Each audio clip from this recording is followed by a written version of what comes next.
Lo dijo en una ocasión la actriz mítica Romy Schneider, pero parece que lo escribió para la invitada nuestra de esta noche.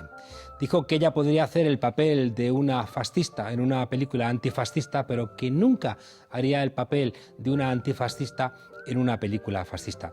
No en vano, nuestra invitada se hizo directora de cine por una cuestión de sensibilidad, y la sensibilidad tiene que ver con muchos ámbitos: el personal, el de la memoria, el político. Al final, seguramente la sensibilidad es una, y si algo desborda a nuestra invitada es precisamente eso, sensibilidad. Paula Ortiz, muchas gracias por estar aquí esta noche con nosotros. Muchas gracias a vosotros. Un placer. Toma asiento. Gracias. Oye. Más mujeres. Así es. Que quería preguntarte porque en esta frontera el papel de la memoria y de las mujeres es muy relevante. ¿Y el papel de las mujeres en el cine? Pues el papel de las mujeres en el cine es muy relevante, pero es muy anecdótico. Sigue siendo. Sigue ¿No avanzamos? No avanzamos. Lamentablemente, las cifras, si revisáis los informes que publica CIMA, la Asamblea de Mujeres Cineastas, son terribles. No solo no crecen, sino que durante unos años en la década de los 90 sí hubo una inclusión de una generación de mujeres en el cine, no solo en la dirección y en la producción, sino en las jefaturas de equipo técnico y creativo, en fotógrafas, directoras de fotografía, en postproducción. Y de pronto, cuando vino la crisis, volvieron a bajar, que es lo que ha pasado en muchos ámbitos. Porque el cine es un área de trabajo tremendamente inestable, tiene un nivel de incertidumbre mayor que cualquier otro. No sabemos si vamos a trabajar el mes que viene, si el proyecto va a salir, tienes que marcharte meses fuera de tu casa, y es algo que las mujeres no se pueden permitir. Oye, me llamó mucho la atención cuando toda aquella denuncia del Me Too, tan necesaria, que parece que se olvidaba que esas mujeres eran trabajadoras, y parece que su abuso tenía que ver por el hecho de ser mujeres, mientras que yo entendía que una parte importante de ese abuso era porque eran trabajadoras. Porque son trabajadoras, es un abuso. El tema del Me Too, que a veces no se hablaba tanto, es porque era un tema de poder y por lo tanto de trabajadoras, claro, que están al servicio de, y que siempre va a haber el Weinstein de turno, que es quien ejerce la dominación. Era un proceso de dominación como cualquier otro, y en este caso con todo lo que tiene que ver con lo sexual y con todas esas pequeñas, a mí me interesa mucho ese tema además, esos pequeños tentáculos de la dominación laboral mezclada con lo sexual, mezclada con lo afectivo, mezclada con la autoestima y el lugar de las mujeres. Seguramente también lo racial en algún momento se cuela, por supuesto, dentro de esa ecuación. Por supuesto. Oye, ¿en España una mujer puede hacer una superproducción? No. Esta es una pregunta... ¿Por qué no? No, he sido muy tajante y ahora iba a matizar, pero no voy a matizar. Me no parece puede. bien que lo matices. No puede, y lo dicen los datos. Nosotros en España tenemos unas directoras maravillosas, pero desde hace mucho tiempo, creo que Isabel Coixet o Itziar Boyain, es que hay una larga lista de mujeres que vienen trabajando desde hace mucho tiempo a nivel nacional e internacional, que han sido los tres parámetros de medición del cine: es la taquilla, es la crítica y son los festivales. Y creo que, por ejemplo, estos dos nombres que te he dado y otros muchos vienen absolutamente reforzadas por los tres. Y sin embargo, no han hecho grandes barcos, grandes producciones, tanto a nivel económico y financiero, es decir, grandes películas, lo que se considera el mainstream, el cine para el gran público, el cine comercial, el cine que va a ir a cientos y cientos de salas, miles en el mundo, y por tanto va a llegar a miles y millones de personas. Eso sigue siendo, hay una desconfianza muy fuerte por parte de los productores a entregar esos proyectos a una mujer. Es muy curioso que, además, la mayoría de las espectadoras son mujeres, que muchas veces los proyectos son adaptaciones de novelas que se consideran de mujeres, pero se las entregan a un director. Esto pasa todo el rato, y es algo además que a mí me llama mucho la atención porque es una desconfianza que ya no tiene que ver a veces con lo financiero, sino tiene que ver con lo cultural. Isabel Coixet una vez decía que a ella le siguen preguntando: ¿ya sabrá esta chica manejar esto? Entonces dices, hay compañeros nuestros con mucha menos experiencia. Hay cosas que son estructurales. Sí, ¿no? es Y que estructural. forman parte de estructuras profundas de lectura del mundo, ¿no? Exacto. Contaba Angela Davis cómo es posible que, siendo la directora de Policía Negra, los policías negros, la represión de una huelga de mineros se saldase con 40 Sí. hombres negros muertos, ¿no? Ella decía, es que es estructural, no está Es que es estructural en la dirección concreta de la policía. y es el patrón que encuentras en cualquier área de trabajo. Que si hay una desconfianza. Una de las historias en las que yo estoy trabajando y más me interesa es cómo a las mujeres se tiene un miedo atávico a que entren en el centro del poder, del conocimiento, si te fijas en los cuentos populares, de la magia, hay miedo. Hay miedo a que lleven un gran proyecto, a que estén en el centro del lugar. Una mujer maga nos deja sin herramientas para defendernos. Es de sus absolutamente trucos. defenestrada y, bueno, las brujas son el demonio. En el siglo XXI seguimos Sí, con brujas. sí, claro. En cierta manera sí se da el mismo proceso. Oye, un libro sabemos que te cambia la vida. ¿Una película te cambia la vida? Por supuesto. Por ejemplo. A mí me cambió la vida, a mí me han cambiado la vida muchas películas, pero me cambió la vida Ordet.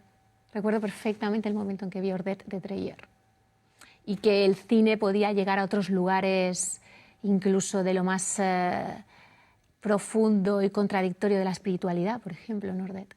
Aquello fue una gran conmoción, aquella película. ¿Y esas películas hoy en día tienen espacio? Pues ese es el tema. Yo sí que creo que estamos en este momento tan plural, tan proteico, tan frenético, que todas las historias y todos los relatos van en todas las direcciones permanentemente. Se quiera o no se quiera, salen. Quiero creerlo, quiero ser positiva. Estamos demasiado entretenidos. Como pero las Torres Gemelas, una frente a otra, que dice... Es que simultáneamente esa es la cuestión, que pese a que estamos en el momento de mayor caudal de historias jamás vivido, en cualquier formato, en cualquier pantalla, en cualquier momento, en cualquier discurso, al mismo tiempo los grandes plataformas, las grandes productoras, los grandes motores siguen repitiendo y repitiendo y repitiendo. Están como entreteniéndonos todo el rato y como saben nuestros gustos nos ofrecen constantemente aquello que saben que nos gusta y al final estamos en una suerte de rueda de hámster lleno de espejos con nosotros mismos, ¿no? Sí. Y te vas a atrever a ver Ordet, te vas a atrever Exacto. a ver algo que te desafíe. Ver una película como Ordet a día de hoy es un acto verdaderamente revolucionario. Como ir al psicoanálisis, dices, no, yo no voy ahí, no vaya a ser que me ponga a hablar con mi yo profundo. Totalmente. Pero pasan cosas que, por ejemplo, me pasa a mí diariamente, que vas a hablar con un directivo de una plataforma, por ejemplo ahora, porque son los grandes movimientos de ficción, las llevan las plataformas, y claro, les llevas una historia y dices, qué interesante, pero...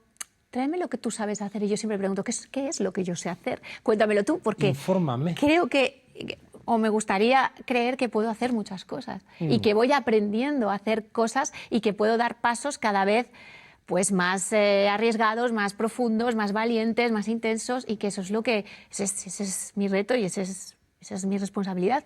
Y sin embargo ellos querrían que repitieses tu primera película para siempre y no salieses de ahí, ¿no? Bueno, en mi caso, pues que esperan drama de mujer, dulce, estético, y que no salgas de ahí. Y un poco conectando con lo que tú preguntabas de las grandes producciones, yo planteo un thriller político y me dicen, ¿dónde vas? ¿Cómo vas a hacer tú un thriller político? Con tu dulzura. Claro.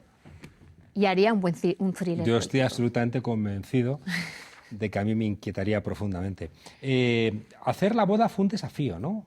Enfrentarse a Lorca con lo exigente que él, seguramente lo tenías en la cabeza mirándote e interrogándose constantemente sobre lo que hacías, no era un desafío pequeño ni un delito mayor. No lo fue. Yo cuando empecé lo hice mucho más inconscientemente de lo que luego me di cuenta que significaba. Inconscientemente en el sentido de cuando yo tuve, después de la primera película, de Tu ventana a la mía, tuve la opción muy generosa de mis socios productores que me dijeron, ¿tú qué querrías hacer?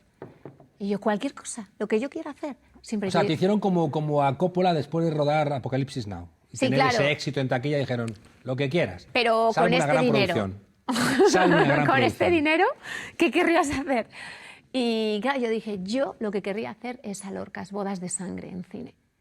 Y por una cuestión que tenía mucho que ver con, sí, con un razonamiento creativo, discursivo, político, por lo que significaba de tragedia, por lo que significaba Lorca, por lo que significaba su lenguaje, pero también y fundamentalmente por algo absolutamente íntimo y visceral.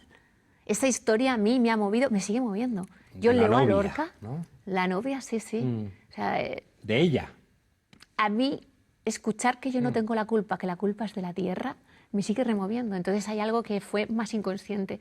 Y una vez ya me metí, me di cuenta del reto que era, por un lado, la exigencia y la responsabilidad, y luego me di cuenta de lo que molestaba también, que se toque el canon sagrado en España, que no se juegue con nuestro patrimonio intelectual, cuando yo estoy convencida de que si Lorca se hubiera sentado conmigo a decidir o a confrontar decisiones creativas, hubiera sido mucho más generoso, para empezar, y hubiera sido mucho más libre y más juguetón. Nos iríamos esta noche de fiesta y de copas con Pues yo Lorca. ahora mismo me iría con Federico. Con Federico nos iríamos de fiesta, seguro, seguro.